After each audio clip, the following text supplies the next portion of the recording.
Hi, I'm Jonathan Hayfitz, and welcome to Law and Film, a podcast that explores the rich connections between law and film. Law is critical to many films. Films, in turn, tell us a lot about the law. In each episode, we'll examine a film that's noteworthy from a legal perspective. What legal issues does the film explore? What does it get right about the law? And what does it get wrong? How is law important to understanding the film? And what does the film teach us about the law and about the larger social and cultural context in which it operates?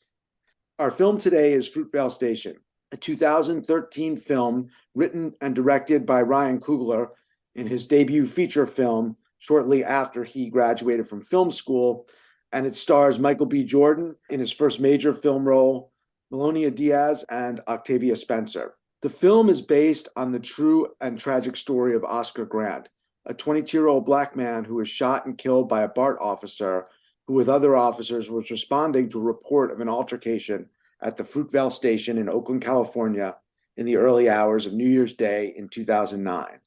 The film opens with footage of the unarmed Oscar Grant, who's being restrained on the platform by another BART officer, face down with his hands behind his back when he was shot in the back. The film then traces the last 24 hours of Oscar Grant's life, interspersed with earlier flashbacks. It provides a glimpse into how Oscar Grant lived, his friends and family, the challenges he faced, along with his hopes and dreams. The incident on which the film is based provoked outrage and ignited a debate around race, police brutality, and civil justice. Oscar Grant's killing and the protests it sparked were an important precursor to the Black Lives Matter movement, which began in 2013. The same year as the film's released, following the acquittal of George Zimmerman in the fatal shooting of Black American teen Trayvon Martin in February 2012.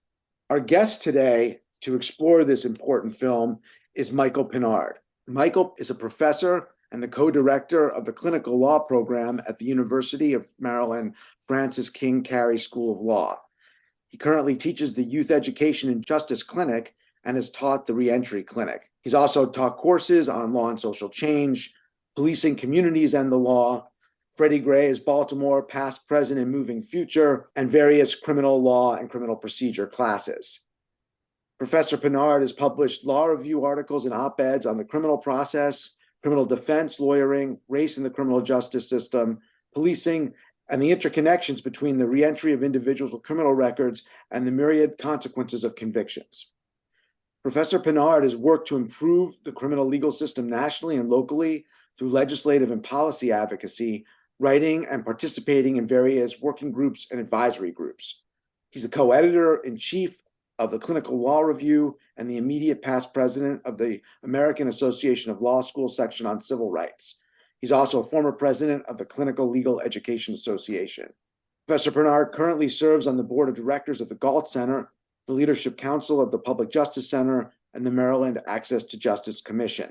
In 2011, Professor Pinard was honored as a champion of change by the White House for his work on behalf of individuals with criminal records. He previously worked as a public defender at the trial and appellate levels in New York, and also taught at numerous law schools, including Yale Law School, where he was a Robert M. Cover Clinical Teaching Fellow, and where I first met Michael when I was a student there, working under his supervision and gaining from his valuable advice and counsel. So it's really great to connect with Michael again and to have him on Law and Film to discuss Fruitvale Station. Welcome, Michael. Good to see you, Jonathan, and thank you for the invitation. I appreciate seeing you and being here with you. When did you first see Fruitvale Station, and what were your impressions? I first saw the movie when it came out. It was 2013, and I saw it in the movie theater.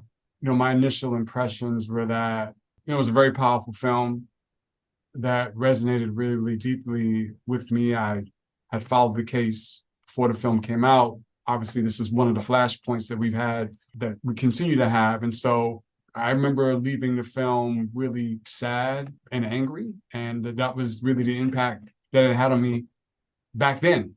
And then I watched the film again because I knew we would be talking about it. And I will say that I think my reaction this time was deeper, I actually would say.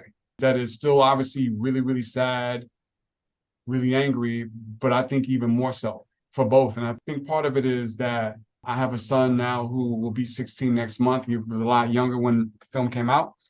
And I think about him as he continues to grow and he's sort of at the house a bit more and just what those, you're always fearful of those interactions. And so I think it sort of gripped me more tightly this time seeing it. And also, as we get older, I don't know if it's the same as for you, Jonathan, but as I get older, I really appreciate life more. And it's sad when someone loses their life way too early. And I have the benefit of reflecting on where I am in life, and they won't get the experience. So the peace, if you will, that comes with figuring life out as you go along, right? So I actually take these tragedies differently now. That is, I have, again, my age and my experience, it's just, I reflect a bit differently. I won't say it's harder, it's just different. So that's what I took away from watching the film again to prepare for today. Yeah, I mean, you really do. It's so poignant how you say that kind of fragility of life, and you see that as like, as I am, older now, right? 10 years ago, film came out, 10 years further along, and things changed in your life, your son growing up, to be able to see, reflect on it in that way, as well as what's happened in the world since then. This was an early flashpoint. Absolutely, right? It's not like this stopped anything, right? If you think about it. So yeah, absolutely. Yeah, and building on what you just said, I mean, the film captures how many individuals, and especially young Black men, can kind of get swept up into the criminal justice system and the consequences, the tragic consequences it can have. At the time the film starts, Oscar Grant, I mean, it's Oscar Grant III, technically, Right. but sort of as Oscar Grant, has already spent time in jail when the film begins. We learn that later in a flashback. Like the real life Oscar Grant served, I think, 16 months for gun possession. But he's tempted to kind of be drawn back in, or the temptations are such that he could be drawn back in, whether it's to deal narcotics and being caught up in the criminal justice system one more time after he loses his job at the supermarket for what they call persistent tardiness. He's late a lot. Mm-hmm. So can you talk about this dynamic in the film and, based on your experience in reality representing clients throughout your career? Well, I think when you grow up Black and brown in this country, you live proximate to the criminal legal system. That is, it's always lurking. It's always present. And the ease with which one can interact with the system, if you're Black and brown, it's like it's right there. And on the other hand, we have a lack of opportunity. And that's really what I saw in Oscar Grant. That is the lack of opportunity to improve his circumstances and to provide for his daughter. I mean, he had a young daughter at the time. And so thinking of how you navigate life and how you're able to live day to day and how you're able to provide when various opportunities don't exist for you and doors aren't even cracked for you, right? They're just locked shut. Then you have to think of a way to survive. And certainly that was true and remains true for many of my clients. That is, you're shut out of opportunities. You have institutions and systems, which I always say the criminal legal system is that's like the end point for the various failures of systems and institutions. That's where they deposit folks. And I think the same, at least as I see the film and as I've read about Oscar Grant, I think the same was true for him. The scene where he's begging for this job back. He has no way of making money. And, he actually does not want to do it, right? He doesn't even want to sell the narcotics, right? Really, the marijuana, at least is picked in the film. He doesn't want to do it. He actually is talking in a film of giving it up. He's talking to his girlfriend about giving it up. But yet, the path he wants to take is shut out. So you see the desperation in him in the film. That really resonated with me as well. Yeah, it's so sad. He wants so much to work there, and you can see how personable he is, right? He's absolutely great with people, and he wants to be there. The door closes, and you can see the impact because he dreams of a better future. I mean, that's so clear from the film. One of the important aspects of the film is the bystander recording. The film starts with the actual footage of Oscar Grant being pinned down and shot by the police, by a bystander. And I think in reality, there were multiple bystanders when this occurred in early 2009. And since then, cell phone technology has improved dramatically and phones have grown more ubiquitous. Can you talk about the impact that those kind of recordings have played in police violence, misconduct cases, and any of their benefits and limitations? Well, I think these recordings have been everything. These citizen journalists are heroes because they have allowed the world to see what so many in communities of color have long seen. And they say that to see is to believe. And since we can remember, Black and brown people who suffered from police violence were not believed. And these citizen journalists are turning the camera on for us to see this, the injustice, the tragedy, the dehumanization, and for the deprivation of life. And so we could think about Walter Scott. We could think about Eric Garner, right? We could think about Michael Brown, particularly the aftermath of Michael Brown, when he just laid dead in the street for hours and hours and hours. Obviously, we think about George Floyd. And without these cameras, the folks who were present and would have been screaming and crying these stories wouldn't be believed by many. And so that's, to me, the power of these citizen journalists. And it's sad to say that we can't live without them, right? It's sad to say that people just won't be believed for seeing the pain and for feeling the pain as well. So to me, that's the benefit. And the limitations, quite honestly, I think have to do with the aftermath. There's still going to be people who question the video, right? You're going to have the most skeptical people out there say, well, you know, this must be skewed in some way, or you must have edited this in some way. And then even if not, we have the justice system, which is the ultimate limitation. That is, even when it's plain for the world to see, certainly the type of justice and punishment, if it is exacted, is not what we see if these individuals aren't officers. Yeah, I mean, it's played such an important role over the last decade. I mean, in documenting, there are so multiple unfortunate, horrific incidents of police violence. I'm thinking back for a minute to the Rodney King, it's just by chance, right? That's right. When we happened to record it, people didn't carry around basically video equipment essentially in their pocket like they do now. That's right. It was almost in a sense of like a fluke that incident, which was so seismic and important, was actually right. recorded. No, that's a great point. That's the original, right? That's the first real instance that we've seen of this documented police violence. I mean, we can go back to the civil rights era, right, the 1960s, but in terms of an individual using a camera, that's certainly the first instance that we saw. And it's played such an important role, but you talk about some of the limitations when it hits the criminal justice system. While we're on that point, I mean, the film notes at the conclusion that the BART officer who shot Oscar Grant, Johannes Messerly, was indicted for homicide, murder, involuntary manslaughter, but he was convicted only of involuntary manslaughter. He claimed he mistook his gun for his taser. He was sentenced to 2 years in prison, served only 11 months. And this type of outcome, in which the police are lightly punished or escape punishment altogether, has been repeated in many well-known cases, as you know. There was no charge also in the Oscar Grant case against the other BART officer, Anthony Perrone, who not only restrained Oscar Grant, but the evidence showed at trial struck him in the head and kneed him and caused internal damage. I mean, he didn't kill him, but it's clear violence. So what makes it so difficult to prosecute police violence?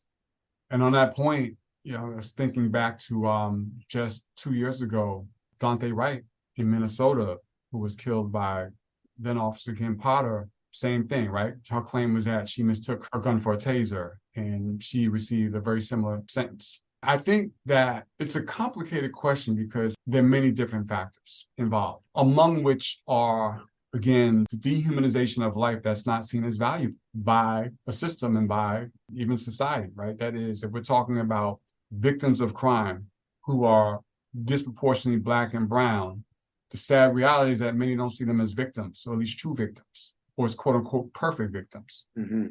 Because usually what happens is we then hear about every imperfection they've had in life in the aftermath, right? If they've gotten in trouble one time as a child, we hear a police chief or a mayor or some other elected official drag them through the mud.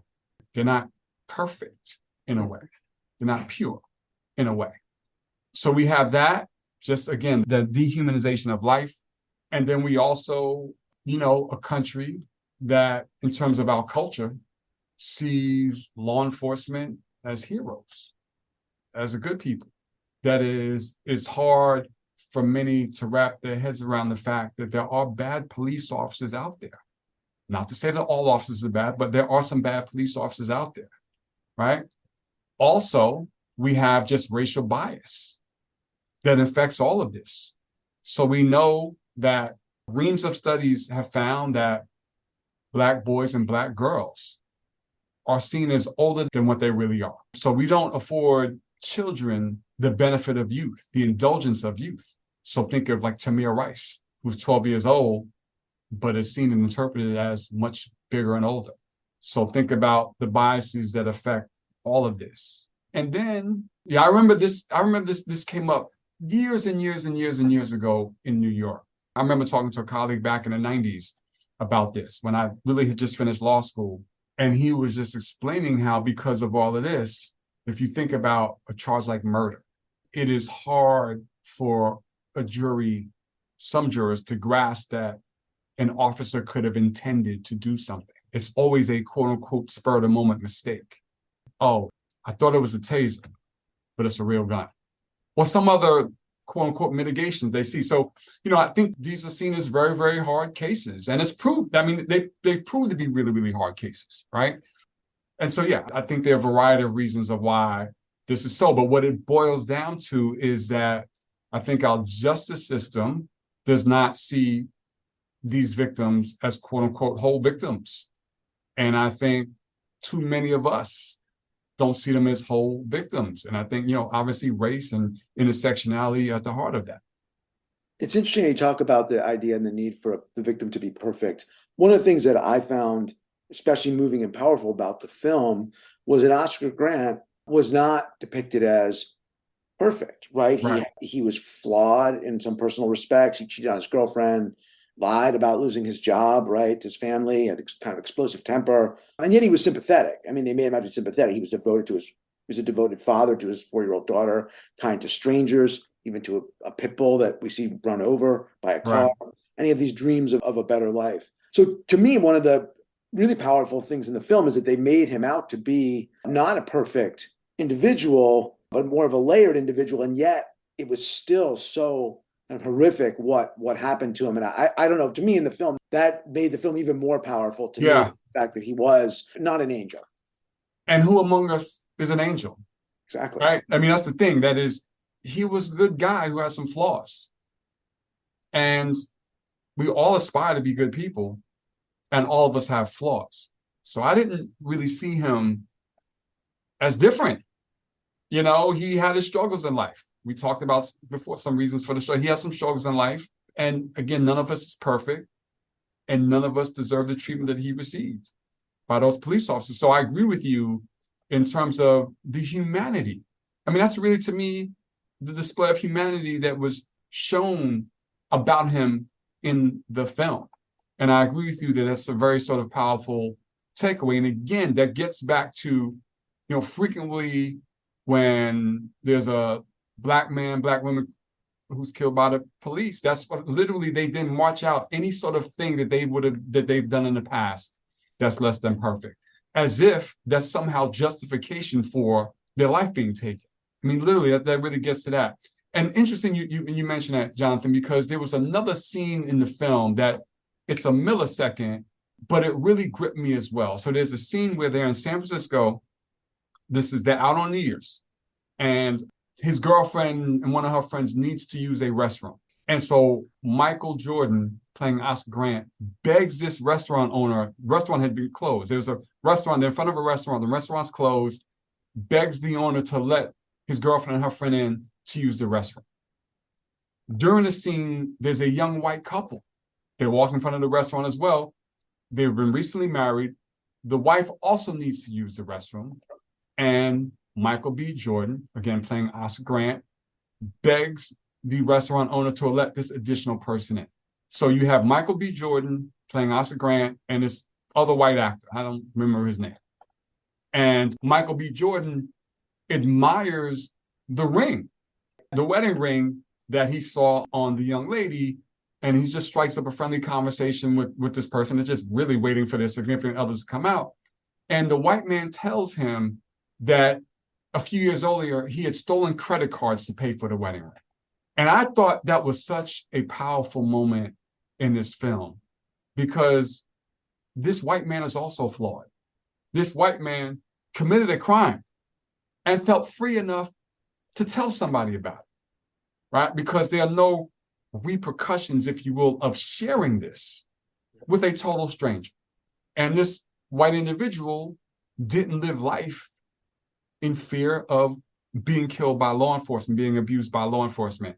And so I just thought that was a really powerful. It gets to what exactly we're talking about is who is seen as perfect and who's seen as not.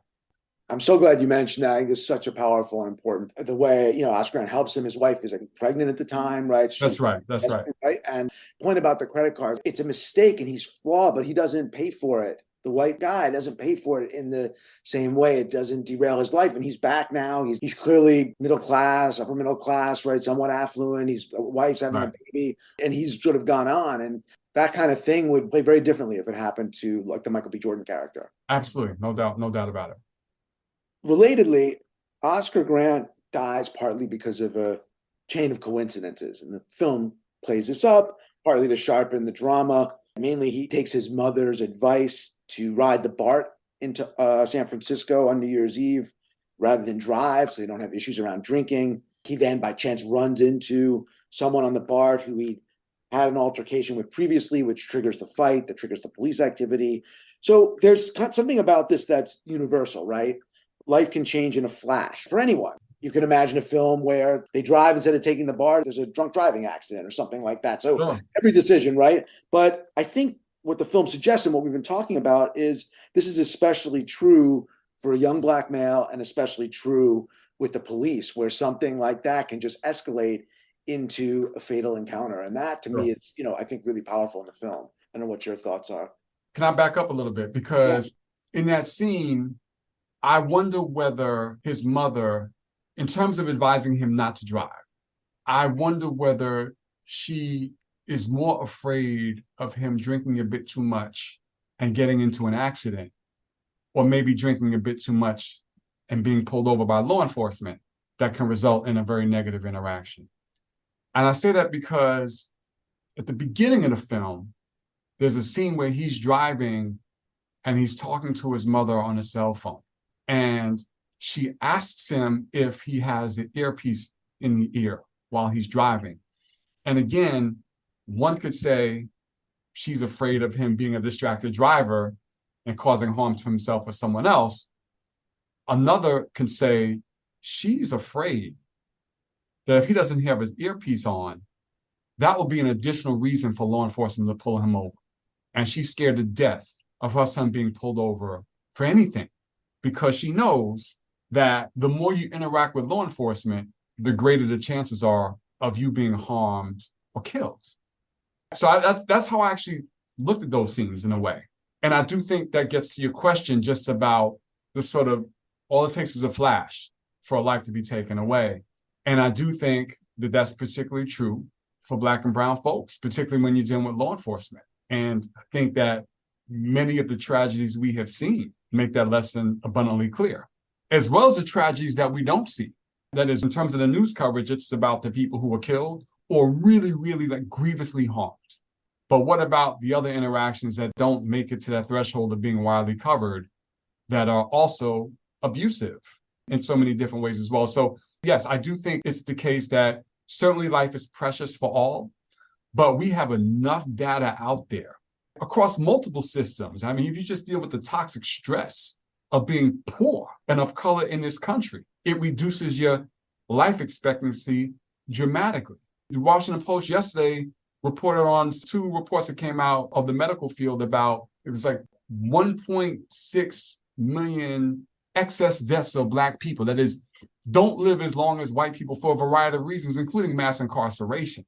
So life for Black folks in this country, for brown folks in this country, is especially fleeting. And just in the law enforcement, police violence context, the film also drives home that lesson as well.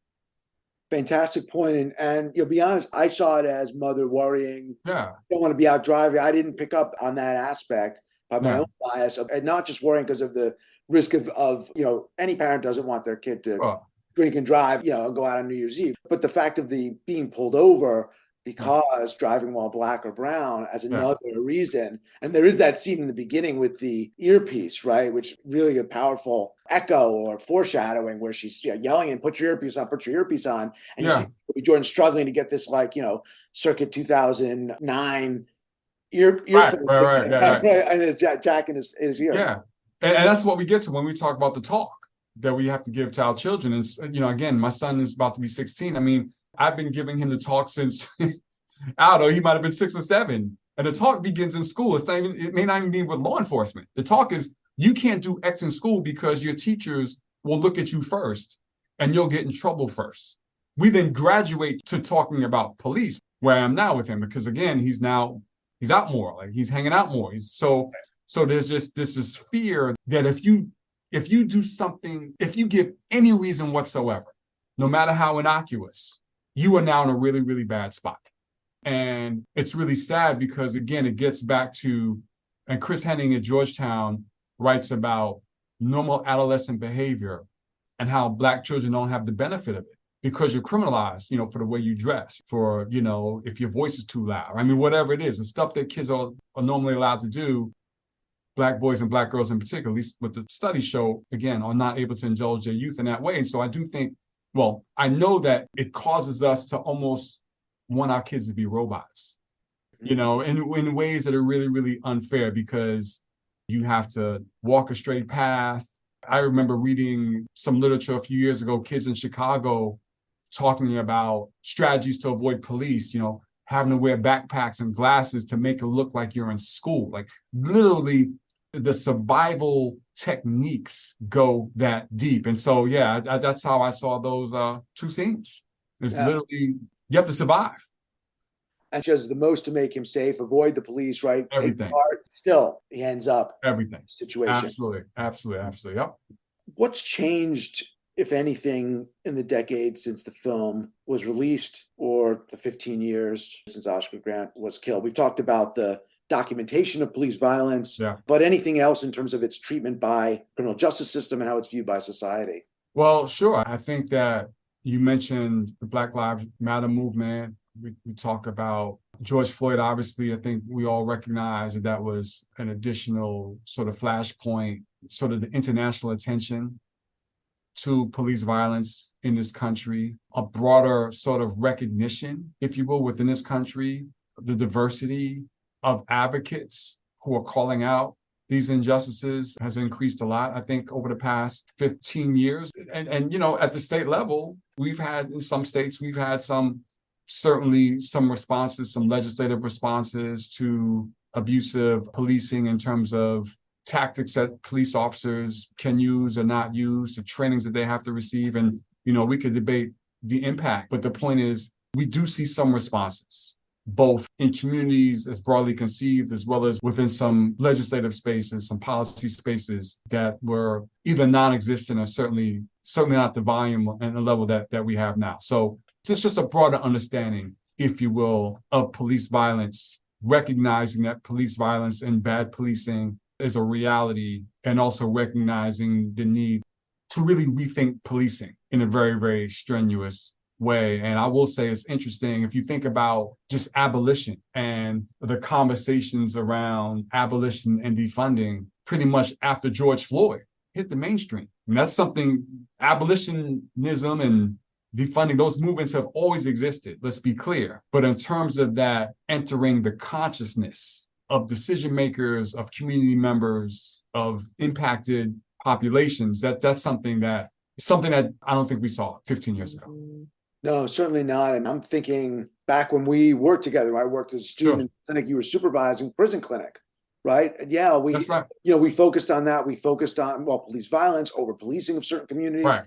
And it was certainly an issue. There was a lot written about it. We saw it with the clients that we were working with, but it hadn't breached mainstream media consciousness like it is today. And I think especially probably after George Floyd. Students are coming to law school now saying, teach me how to abolish, right? Literally, right? So we have to catch up with them in some ways. Like, okay, how do we even have these conversations within our law schools? Like, what does it even mean in clinical education now if we're just quote unquote tinkering on the edges, right? So there's more of this sort of collective demand, if you will. And so, to your point, Jonathan, it's interesting you say that because the level of advocacy that I see now, in terms of the breadth of it, because it's always been there, but just in terms of the breadth of it, it makes me look back and say, wow, those are steps we need to take to get to where we are now. But certainly, to your point, Jonathan, in terms of the mainstream advocacy, is something that we didn't really envision 25 years ago. Yeah, it's remarkable, even though there's like such a long way to go.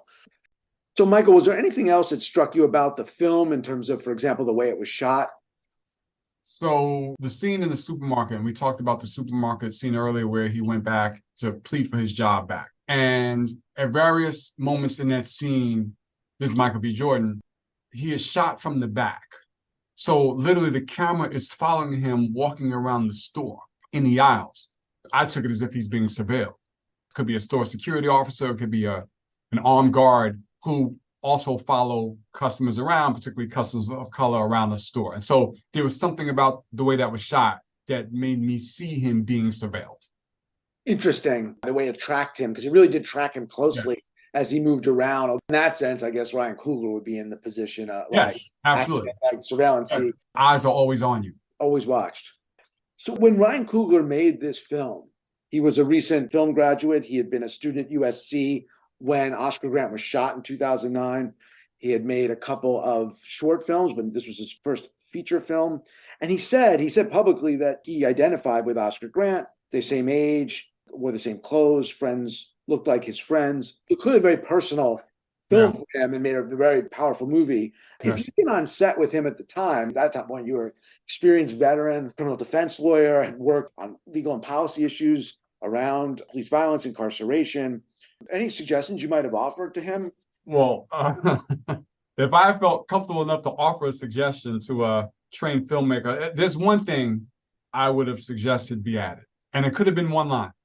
Oscar Grant had dropped out of high school in the 10th grade and earned his GED when he was in jail. He was incarcerated.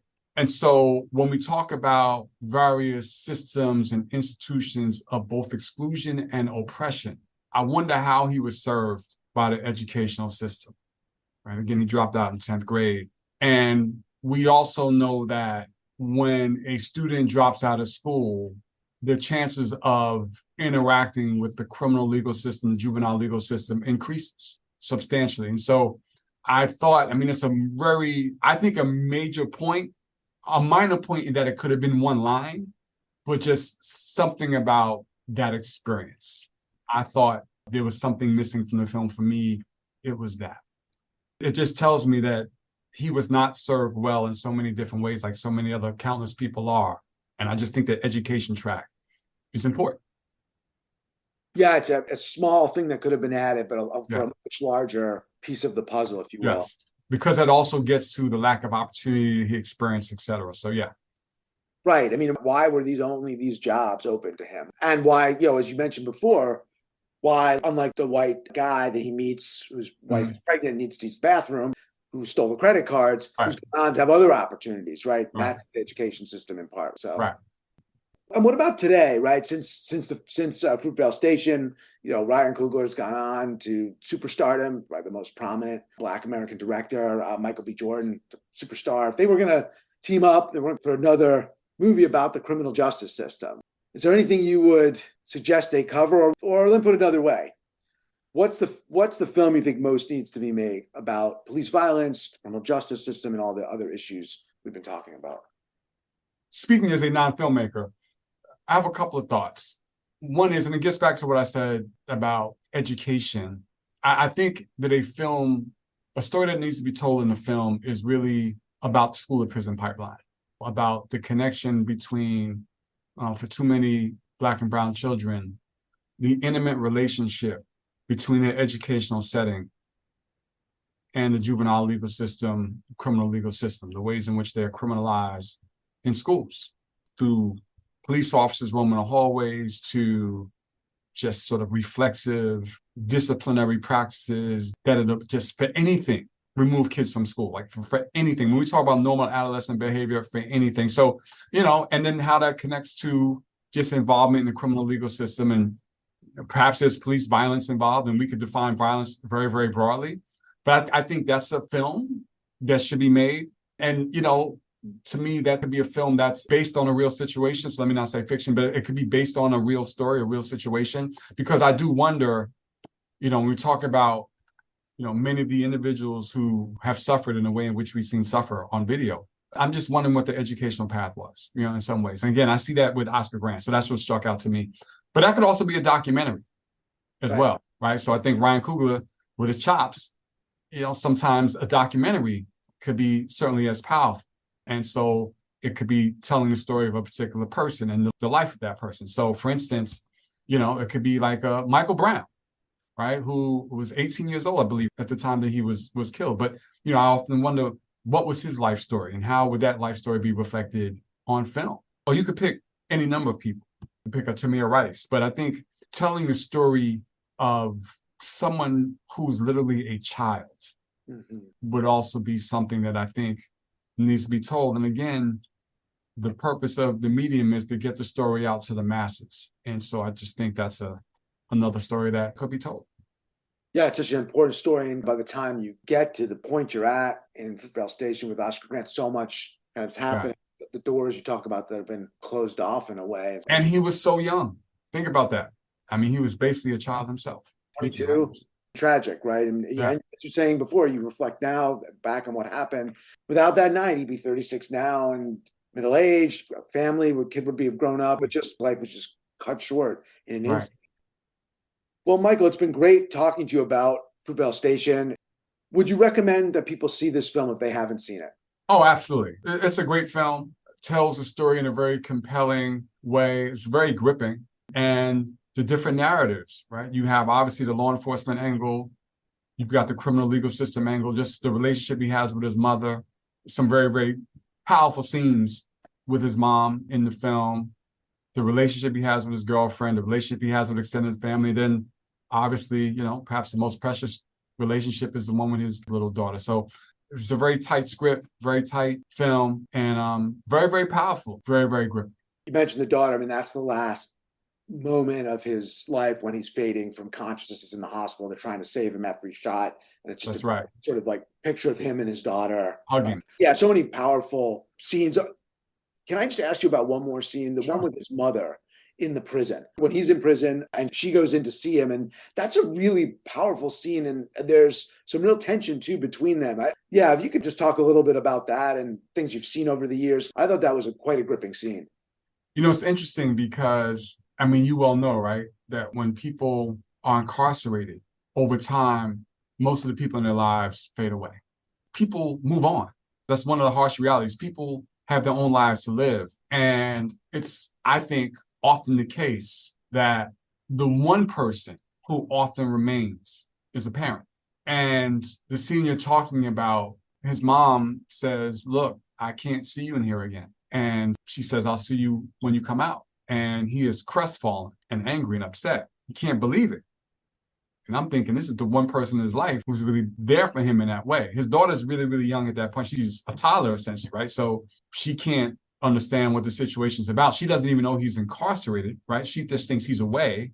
And obviously, he doesn't want his child to see him, which is also very, very common. Who wants to bring their child into that environment, to see them in that state? And as she's walking away facing the camera, he's really upset. And he's being literally physically handled by some correctional officers.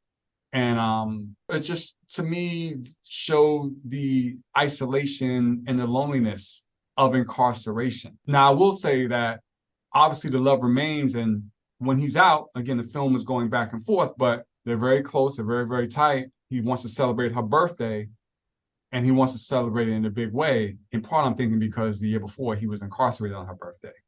And so in one of the last scenes of the film, after he's been shot, and his mom and his friends are at the hospital.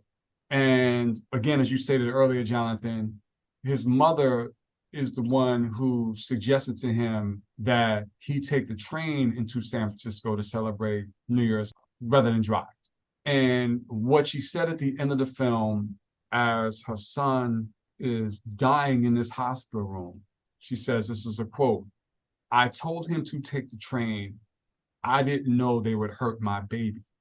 And the my baby part really, really held me close, because no matter how old her son was, I mean, he was now a very young man who was a parent himself.